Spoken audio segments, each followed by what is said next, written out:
Hi தங்க குட்டீஸ். ஒரே ஒரே ஒரு சின்ன விஷயத்த மட்டும் நான் சொல்லிட்டு அதுக்கப்புறம் நம்ம ஒர்க் அவுட்குள்ள டைரக்டா போயிடலாம். என்னன்னா கொஞ்சம் யோசித்து பாருங்க. நமக்காக நம்ம என்னைக்காவது நேரத்தை ஸ்பெண்ட் பண்ணியிருக்கோமா? இல்ல. இப்போ இன்னைக்கு இந்த வீடியோ நீங்க பாக்குறீங்கன்னா கூட இன்னைக்கு சாட்டர்டே தானே, சனிக்கிழமை தானே, நம்ம மண்டேல இருந்து ஸ்டார்ட் பண்ணிக்கலாம். இன்னைக்கு கொஞ்சம் வேலை ஜாஸ்தியா இருக்கு, வீட்டு வேலையெல்லாம் கொஞ்சம் முடிச்சுக்கலாம் அப்படின்னு யோசிச்சுட்டு இருக்கீங்களா? அப்பனா கண்டிப்பா அந்த அந்த அந்த மைண்டை நீங்க மாத்தணும். ஏன் அப்படின்னா, நம்ம குடும்பத்துக்காக ஓடுறோம், குழந்தைங்களுக்காக ஓடுறோம், ஹஸ்பண்டுக்காக ஓடுறோம், எல்லாருக்காகவும் நம்ம ஓடி ஓடி நமக்குன்னு 1 மணி நேரம், அந்த 1 மணி நேரத்தை நம்ம யூஸ்ஃபுல்லா நம்ம பண்ணலைன்னு வச்சுக்கோங்களேன், நாளைக்கு கொஞ்ச நாள் ஆனதுக்கு அப்புறம் ஏஜ் ஆயிடும் இல்லையா? ஏஜ் ஆனதுக்கு அப்புறம் ஒரு மாடிப்படியே ஏறுறோம்னா நம்மளால ஏற முடியாது, மூச்சு வாங்கும், நம்ம குழந்தைங்களோட சேர்ந்து விளையாட முடியாது. ஸோ இது நம்மளுக்கு சுயநலம் கிடையாது. இது நமக்கு என்ன அப்படின்னு பார்த்தீங்கன்னா செல்ஃப் கேர். நம்ம நாமளே செல்ஃபாக கேர் பண்ணிக்கிறது தான். அதனால நீங்கள் இந்த மாற்றத்தை ஆகஸ்ட் 1 நீ சாட்டர்டேவாக இருந்தால் நமக்கு என்ன, நீங்கள் கொண்டு வாங்க, இன்னைக்கு ஸ்டார்ட் பண்ணுங்கள். இந்த வீடியோ உங்களுக்கு 5:30க்கு அப்லோட் ஆகிருக்கும். கண்டிப்பாக இந்த வீடியோ நீங்கள் பார்க்குறீங்க, இன்னைக்கு நீங்கள் முடிவு பண்ணுங்கள். நீ சாட்டர்டேவாக இருந்தாலும் பரவாயில்ல, சண்டேவாக இருந்தாலும் நான் கரெக்டாக ஃபாலோ பண்ணுவேன். ஒரு நாள் மிஸ் ஆயிடுச்சா கமெண்ட்டில் சொல்லுங்கள். அக்கா இன்னைக்கு ஒரு நாள் நான் மிஸ் பண்ணிட்டேன், நான் டயட் எதுவுமே ஃபாலோ பண்ணல, நான் என்ன பண்ணணும்னு சொல்லி கேளுங்க. கண்டிப்பா அதுக்குள்ள சொல்யூஷன் எனக்கு தெரிஞ்சதை நான் சொல்றேன். நான் ஒரு ஃபிட்னஸ் ட்ரைனரோ இல்லைன்னா நான் ஒரு பெரிய டயட்டீஷியனோ கிடையாது. எனக்கு தெரிஞ்ச விஷயத்த நான் உங்களோட ஷேர் பண்ணிக்கிறேன். அதனால சில தப்புகள்லாம் இருந்துச்சுன்னா கமெண்ட்ல சொல்லுங்க, நான் சரி பண்ணிக்கிறேன். அதுக்கப்புறம் நம்ம எல்லாம் ஒரு குடும்பமா சேர்ந்து தான் இந்த ஜேர்னியை ஸ்டார்ட் பண்ணியிருக்கோம். கண்டிப்பா இது யூஸ்ஃபுல்லா இருக்கும்னு நினைக்கிறேன்.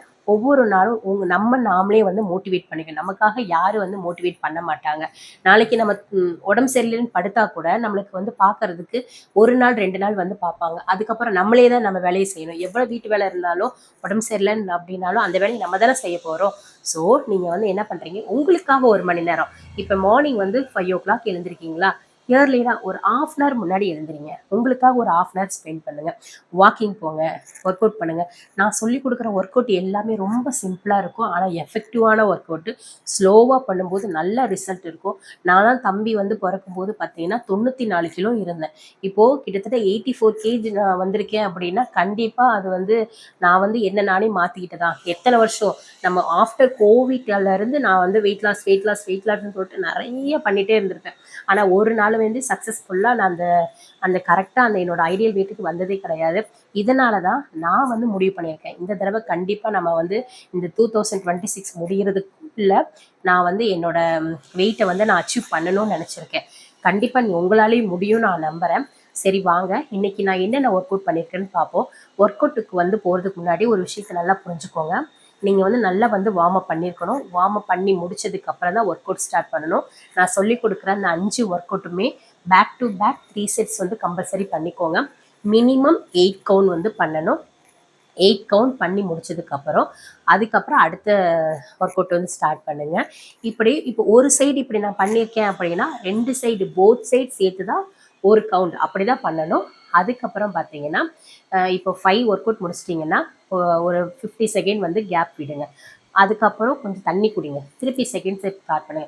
இப்படியே ஸ்லோவாக நம்ம பண்ணும்போது பிரீத் இன் பிரீத் அவுட்லாம் பண்ணும்போது கண்டிப்பாக எனக்கு ஃபர்ஸ்ட்ல இருந்த வயிறுக்கு பார்த்தீங்கன்னா இப்படி இருக்கும். ஏன்னா அந்த டியர் ப்ராப்ளம் இருக்கனால வயிறு ஃபுல்லாக இப்படி இருக்கும். இப்போ எனக்கு வயிறு கொஞ்சம் உள்ளே போயிருக்கு அப்படின்னா அதுக்கு நான் பிரீத் இன் பிரீத் அவுட் பண்ணி ஒர்க் அவுட் பண்ணதுனால தான் எனக்கு வயிறு இந்தளவாவது உள்ளே போயிருக்கு. ஸோ அதனால தான் உங்களுக்கு நான் இதை ஷேர் பண்ணுறேன். கண்டிப்பாக நீங்களும் என் கூட சேர்ந்து இந்த ஜேர்னியில் கலந்துக்குவீங்கன்னு நான் நம்புகிறேன். இப்போ வாங்க நம்ம ஒர்க் அவுட் என்னென்னு பார்த்துக்கலாம். வார்ம் அப் பண்ணிவிடுங்க. ஒர்க் அவுட் முடிச்சதுக்கப்புறம் ஸ்ட்ரெச்சஸ் பண்ணுங்கள்.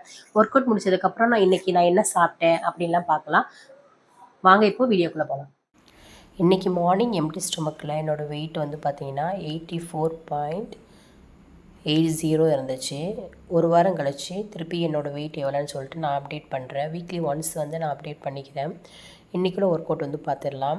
ஃபஸ்ட்டு வார்ம் அப் பண்ணிக்கோங்க. வார்ம் அப் பண்ணி முடிச்சோன்னே ஷோல்டருக்குள்ள இப்படி 2 தம்பிள்ஸ் வச்சுக்கலாம். தம்பிள்ஸ் இல்லாட்டி வாட்டர் பாட்டில் வச்சுட்டு ஒரு கை, அதாவது ரைட் கையை மேலே தூக்கினா லெஃப்ட் காலை மேலே தூக்கணும், லெஃப்ட் கையை மேலே தூக்கினா ரைட் காலை மேலே தூக்கணும். இதே மாதிரி நீங்கள் ஒவ்வொரு சைடும் 8 கவுண்டு 3 sets பண்ணணும். இது first work out.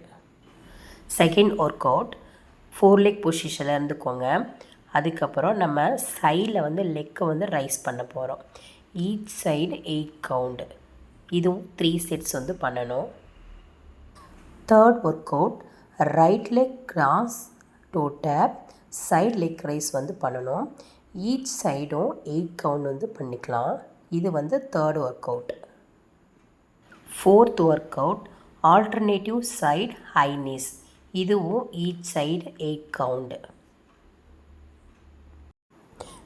Fifth work out, 4 leg பொசிஷனில் திரும்பவும் வந்துக்கலாம். பேக் லெக் ரைஸ், அதாவது டாங்கி கிக் சொல்லுவோம் இல்லைங்களா, அந்த ஒர்க் அவுட்டு. இதுவுமே ஈச் சைடு வந்து 8 கவுண்ட் வந்து பண்ணிக்கலாம். Last 6th work out, in and out run flow touch. இதுவுமே பார்த்திங்கன்னா 8 கவுண்ட் வந்து பண்ணணும். நீங்கள் ஆல்ரெடி ஒர்க் அவுட்லாம் பண்ணிகிட்ருக்கீங்க அப்படின்னா எவ்ரி ஒர்க் அவுட்டுமே நீங்கள் 12 to 15 கவுண்ட் வந்து பண்ணிக்கலாம். இப்போ தான் நான் ஒர்க் அவுட் வந்து ஸ்டார்ட் பண்ணுறேன் அப்படின்னா பிகினராக இருக்கும்போது 8 கவுண்ட் வந்து ஸ்டார்ட் பண்ணிக்கோங்க. அதுக்கப்புறம் நம்ம போக போக நம்ம வந்து கவுண்டிங் வந்து இன்க்ரீஸ் பண்ணிக்கலாம். வார்ம் அப்பும் ஸ்ட்ரெச்சஸும் மறந்துடாமல் பண்ணிடுங்க. ரொம்ப ஸ்லோவாக பண்ணணும், ஃபாஸ்ட்டாக பண்ணக்கூடாது. ஸ்லோவாக பண்ணால் தான் நல்ல ரிசல்ட் இருக்கும். இப்போ கொடுத்துருக்கிற எல்லா ஒர்க் அவுட்டுமே பேக் டு பேக் 3 செட்ஸ். அதுக்கப்புறம் ஃபஸ்ட்டு ஒர்க் அவுட்லேருந்து 6th ஒர்க் அவுட் வரலையும் ஃபஸ்ட்டு ஒரு செட்டு முடிச்சதுக்கு அப்புறம் தான் செகண்ட் செட்டு வந்து ஸ்டார்ட் பண்ணணும். இடையில 15 செகண்ட் வந்து கேப் விட்டுக்கோங்க. அந்த நேரத்தில் நம்ம பாடி வந்து டீஹைட்ரேட் ஆகாமல் இருக்க அப்பப்போ கொஞ்சம் வந்து தண்ணி குடிச்சிக்கோங்க. 3 செட்ஸும் வந்து நம்ம கம்ப்ளீட் பண்ணதுக்கப்புறம் இந்த மாதிரி நான் கொடுத்துருக்கிற இந்த ஸ்ட்ரெச்சஸ் மட்டும் நீங்கள் இன்றைக்கி பண்ணினா போதும். 2 கை இப்படி மேலே தூக்கிட்டு குதியங்கால் இப்படி மேலே தூக்கணும். தூக்கி ஒரு 5 கவுண்ட் 1 2 3 4 5 அந்த மாதிரி பண்ணிவிட்டு ஃப்ரண்ட்டில் இதே மாதிரி கையை வச்சுட்டு இப்போவுமே 1 2 3 4 5 அதுக்கப்புறம் திருப்பி அகெயின் மேலே தூக்கிட்டு ஃப்ளோரை வந்து டச் பண்ணணும். அப்போ கால் வந்து நல்லா ஸ்ட்ரெச் ஆகும். இந்த மாதிரி நீங்கள் ஸ்ட்ரெச்சஸ் பண்ணிக்கோங்க. டே 1 டயட்டு, மார்னிங் எம்டி ஸ்டொமக்கில் ஒரு 250 ml ஹாட் வாட்டர் வந்து குடிச்சிக்கோங்க. அதுக்கப்புறம் பிரேக்ஃபாஸ்ட்டுக்கு 2 வேக வச்ச முட்டை, அதுக்கப்புறம் சக்கரவள்ளி கிழங்கு, ஃப்ரூட்ஸ் ஜூஸ் இல்லாட்டி குக்கும்பர் அந்த மாதிரி எடுத்துக்கோங்க. மிட் மார்னிங் ஸ்நாக்ஸாக வந்து வேர்க்கடலை எடுத்துக்கோங்க. லஞ்சுக்கு 2 சப்பாத்தி, அப்புறம் அதோட வந்து ஏதாவது ஒரு சுண்டல் கிரேவியோட பட்டாணி கிரேவி அந்த மாதிரி ஒரு பாயில்டு எக்கு, அதுக்கப்புறம் வெஜிடபிள்ஸ் பொரியல், அதுக்கப்புறம் குக்கும்பர். டின்னர் வந்து 6 to 7 மணிக்குள்ளே ஃப்ரூட்ஸாவது ஓட்ஸ் கஞ்சியாவது எடுத்துக்கோங்க. தண்ணி வந்து கம்பல்சரி 3 லிட்டர் குடிச்சிக்கோங்க. டே 1 நீங்கள் என்ன ஃபாலோ பண்ணீங்க, உங்களோட வெயிட் என்னன்னு சொல்லிட்டு கமெண்ட் செக்ஷனில் வந்து மறக்காமல் கமெண்ட் பண்ணுங்கள். ஃபைனல் டேயில் வந்து நம்ம எவ்வளோ வெயிட் லாஸ் பண்ணியிருக்கோன்னு அப்போ தான் தெரியும். இந்த வீடியோ பிடிச்சிருந்தா மறக்காமல் சப்ஸ்கிரைப் பண்ணுங்கள், லைக் பண்ணுங்கள். தேங்க்யூ, பாய்.